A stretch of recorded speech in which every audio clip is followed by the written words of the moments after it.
Добрый день, дорогие друзья! Приветствую вас на канале Long Swim. Тем, кто смотрит это видео первый раз, всем желаю хорошего дня, прекрасного настроения. Те, кто подписчики, рекомендуйте наш канал своим друзьям, знакомым, родственникам, пересылайте ссылку на это видео по социальным сетям, по e-mail, по мессенджерам. Тем, кто смотрит это видео первый раз и не являются подписчиками, пожалуйста, подписывайтесь на наш канал. Наших подписчиков становится все больше и больше. Нажимайте колокольчик, пересылайте это видео друзьям и знакомым. Тема сегодняшнего видео – практика колеса жизненного баланса, и звучит оно так. Я устала постоянно зависеть от настроения и эмоций. Что мне делать? Замечательный вопрос, очень часто встречается в интернете. Состояние, когда вы реально устали, ваше настроение и ваши эмоции очень сильно разнятся от дня, недели, или даже утром может быть хорошее настроение, вечером оно может уже быть не такое, которое вы хотели. Ваше настроение очень легко испортить, ваше настроение очень сильно зависит от времени года, или ваше настроение настолько нестабильно, что какие бы вы средства ни пробовали, у вас ничего не получается привести это состояние в хорошее настроение. Итак, я постараюсь на этот вопрос ответить с точки зрения колеса жизненного баланса и с точки зрения тех состояний, которые присутствуют в колесе жизненного баланса. Для тех, кто смотрит это видео первый раз, немного расскажу о 8 сферах колеса жизненного баланса. И в каждой сфере мы диагностируем свое состояние цифрами от 0 до 10, где 10 – это самое лучшее состояние. Лучше быть просто не может. 0 – это мое состояние, хуже которого уже по возможности быть ничего не может. Такие вот две крайние точки дают нам возможность уже проградуировать свое состояние от уровня 0,4. Это состояние нестабильное, где не вы сильно не влияете на свое состояние, где окружающие вас люди не понимают, в каком состоянии вы находитесь. Вот состояние, которое характеризуется цифрами от 0 до 4, характеризуется как нестабильное. Следующее состояние от 4 до 8 – это состояние стабильное. Там тоже присутствуют эмоциональные переживания, но там больше упор сделан на какие-то действия, когда мы предпочитаем действия своему залипанию в состоянии эмоциональных переживаний. То есть мы попали в очень плохое настроение, мы попали в настроение не очень, но тем не менее мы продолжаем делать то, что у нас запланировано на сегодняшний день. Вот на сегодняшний день у меня запланирована запись видео. Видео посвящено теме ответы на вопросы. Мне для того, чтобы записать это видео, нужно привести факты, аргументы, привести примеры, в то же время и находиться в таком состоянии, чтобы вы, посмотрев это видео, почувствовали мотивацию, почувствовали уверенность в себе от того, что эти состояния преодолимы.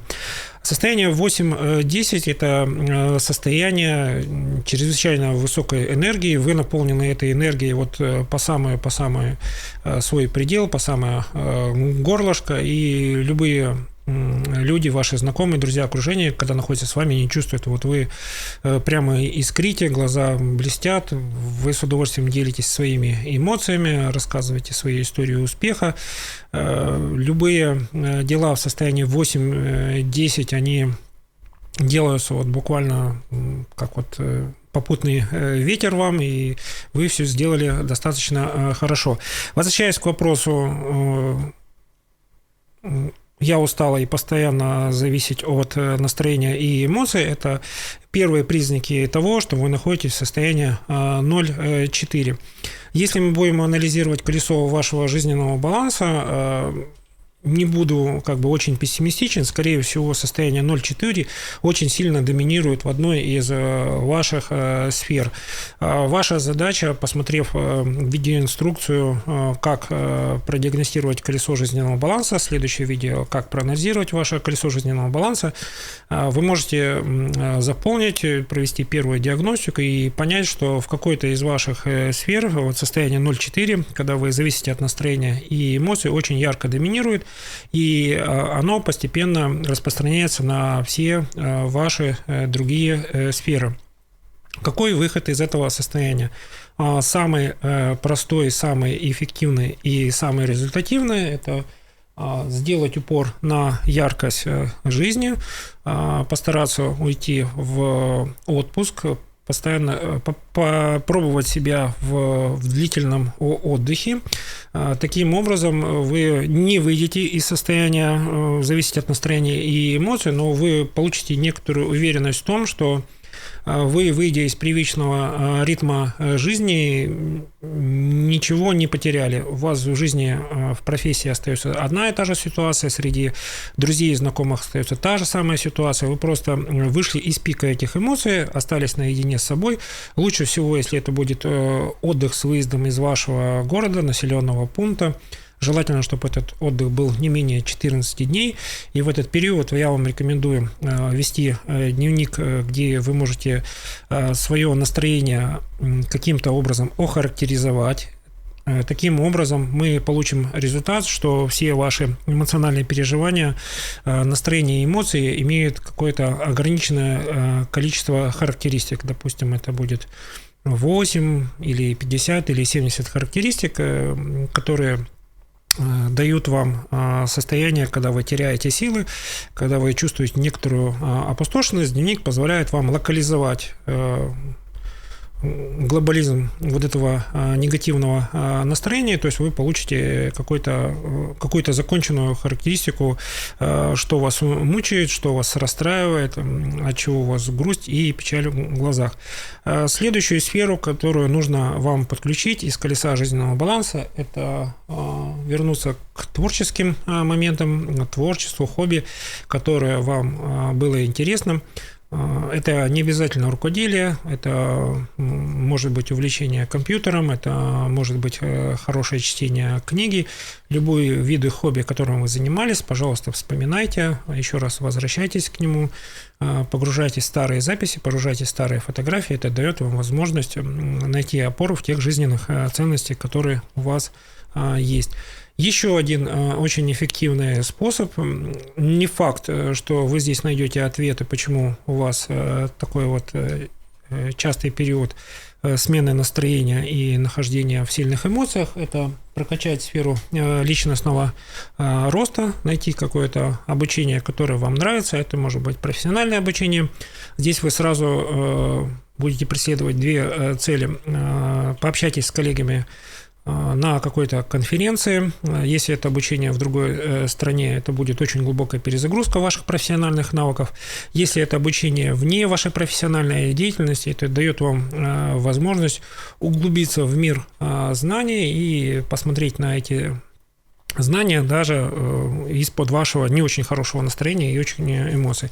Как правило, вот такие вот 3 последовательных шага дают вам возможность остановить этот необратимый процесс. Как правило, вот падение настроения и сильный перепад эмоций – это процесс, который с каждым месяцем идет по накопительному. Он все усиливается. И вот мы этими 3 действиями его тормозим в точку 0. То есть, когда мы уже не прогрессируем с точки зрения потери настроения и эмоций. И в этой точке 0, когда вы понимаете, что, скорее всего, вам не стоит возвращаться к такой потере настроения и нахождения в водопаде эмоций, мы прокачиваем сферу здоровья и спорт. В более спокойном состоянии можно обратиться к специалистам-медикам. Они вам дадут вам свои рекомендации относительно здоровья. Это может быть медикаментозное лечение, это может быть обращение к экспертам по психологии, это могут быть какие-то эксперты по эффективности, они вам предложат какую-то свою методику, вы вправе выбрать и попробовать любую методику. Главное, чтобы вы были заняты действиями.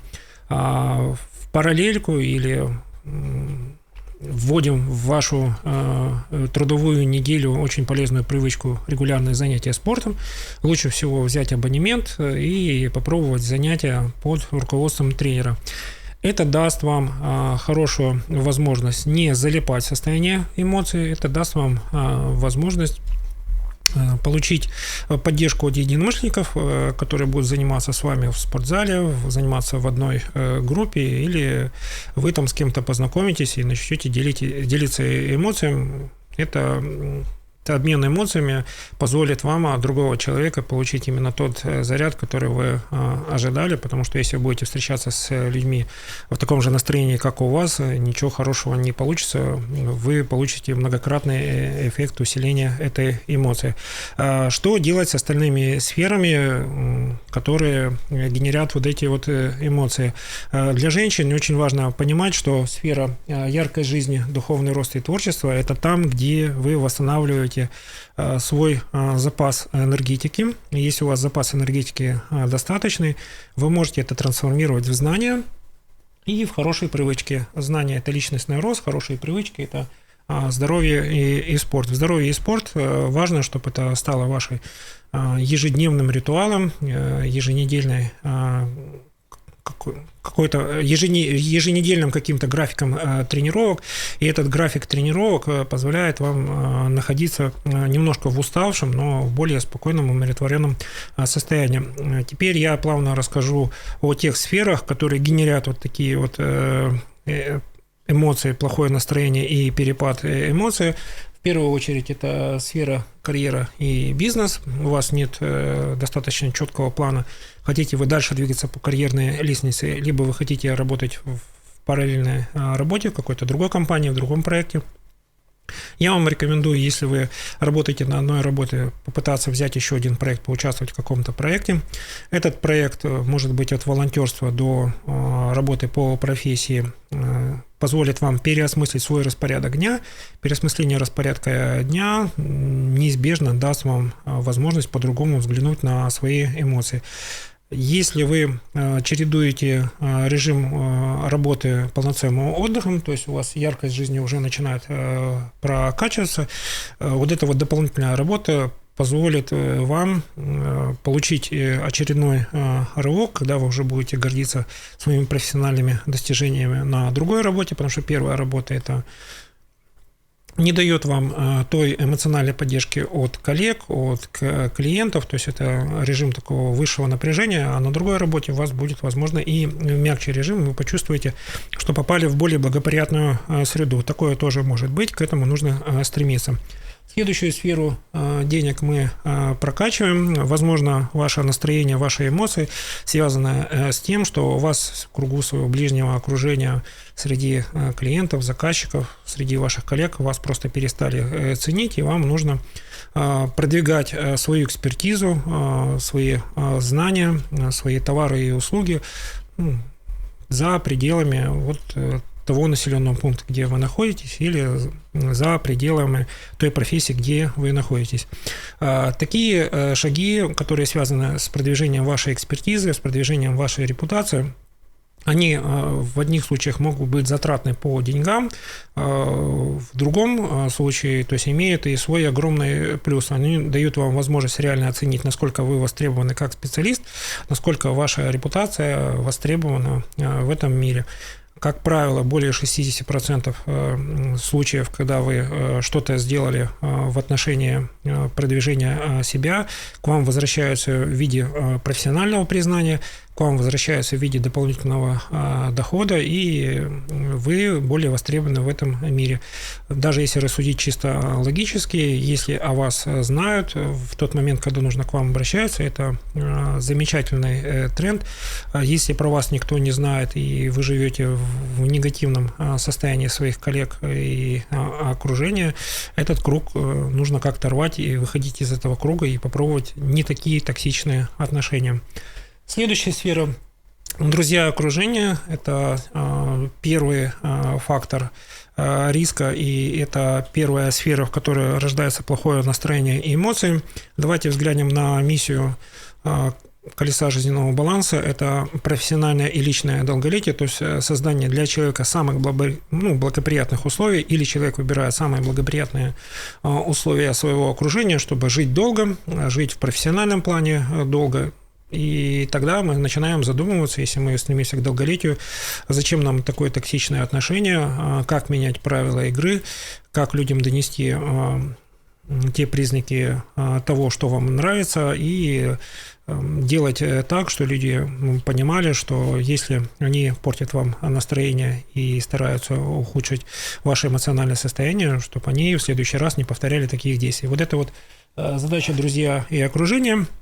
Если в вашем сфере друзья и окружение находят люди, которые токсично ведут по отношению к вам нужно их сегментировать, то есть разбить друзей и окружения на две группы. Первая группа, которая поддерживает вас в любых ситуациях, это ваши единомышленники, ваши последователи, которые желают вам добра, и те люди, вторая группа, которые не удовлетворены вашим состоянием, от них никогда не дождешься похвалы. Вам нужно принять решение, что с первой группой вам, наверное, стоит продолжать общение, а со второй группой вам нужно сделать какой-то график отстранения их из ближнего окружения, потому что ваши жизненные ценности, то есть духовные ценности, не совпадают с теми ценностями, которые декларируют ваши друзья и окружение.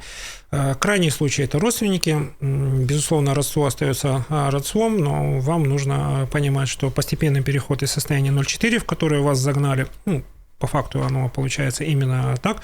Вам нужно пройти длительный путь, используя методику колеса жизненного баланса, чтобы перейти в состояние 4,8. И вот в состоянии 4,8 вы уже можете для этого круга своих друзей и окружения делать трансформацию, когда они получают от вас необходимую поддержку и испытывают к вам искреннюю благодарность за то, что вы им помогли разобраться в тех знаниях, которых им не хватало, чтобы они исправили свое поведение и использовать свою энергию не на эмоциональные переживания и исправление других, а на какое-то совместное действие, которое связано с тем, что мы меняем мир к лучшему.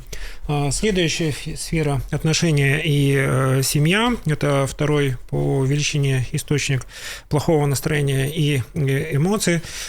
Чтобы здесь это вернуть в состояние 4,8, то есть мы всегда говорим о состоянии. Если у вас постоянно есть зависимость от настроения и эмоций, вы находитесь в состоянии 0,4. То есть у вас дисбаланс в сторону эмоций и отсутствие каких-то действий. Если вы будете какие-то действия в семье делать, которые вы считаете нужными, идут на укрепление отношений, это будет баланс между вашими эмоциями и действиями. Вам будет легко переключаться от эмоций к действиям, то есть это вопрос рационального использования вашего времени. У вас есть 1 час. 1 час вы переживаете, потому что вам кто-то испортил настроение, или вам испортили настроение, вы 10 минут потратили на переживания, 50 минут потратили на что-то полезное, что вы считаете нужно сделать для себя или для своей семьи. Обязательно здесь нужно искать совместные действия со своим любимым человеком, любимой женщиной, любимым мужчиной. Это видео посвящено женщинам. А в сфере яркости жизни обязательно должен быть совместный отдых и обязательно должно быть совместное творчество. Это позволит вам уменьшить эмоциональный накал в семье, потому что у вас есть совместные действия. Это поможет вам перейти к общим ценностным ориентирам. Ясно, что мужчина будет очень сильно сопротивляться, если мы будем предлагать новое хобби. Сопротивление мужчины, оно, как правило, не длительное, это может быть 1 день, это 2 дня, это может быть неделя. Даже пускай месяц сопротивления все равно ведет к тому, что он попробует это совместное занятие, и ваш эмоциональный накал в спорах пойдет на убыль. К чему мы должны стремиться? Состояние 4,8 является стабильным, но не очень стабильным. В сфере семьи и отношения вы 2-3 раза в год должны совместно пребывать в состоянии 8, то есть в состоянии глубокой радости от того, что вы вместе. Может быть, получится такая ситуация, что вы 1 месяц в году будете радоваться тому, что вы встретили друг друга, прошли огонь, воду, медные трубы, а остальные 10 месяцев будете переживать, по какому пути дальше идти. Не отчаивайтесь. На следующий год планируете состояние, что вы 2-3 или даже 4 месяца будете совместно со своим любимым человеком, любимой женщиной, любимым мужчиной находиться в состоянии 8-10, потому что укрепление отношений – это не всегда вот рывком, это всегда более результативно из года в год. В этом году вы 1 месяц пожили в состоянии 8-10, в следующем году 3-4 месяца пожили в состоянии 8-10, и таким вот образом выдавливаете через время, через планирование вот эти вот негативные эмоции, в которых вы уже находились. Итак, я постарался ответить на вопрос, устало постоянно зависит от настроения и эмоций. Я дал свои рекомендации. Тем, кто последовал нашим рекомендациям, пожалуйста, напишите в комментариях, у кого получилось и у кого тоже не получилось. Напишите, в чем вы видите свои причины, почему вы попробовали наше видео и у вас не получилось. Мы постараемся разобрать это в следующем видео.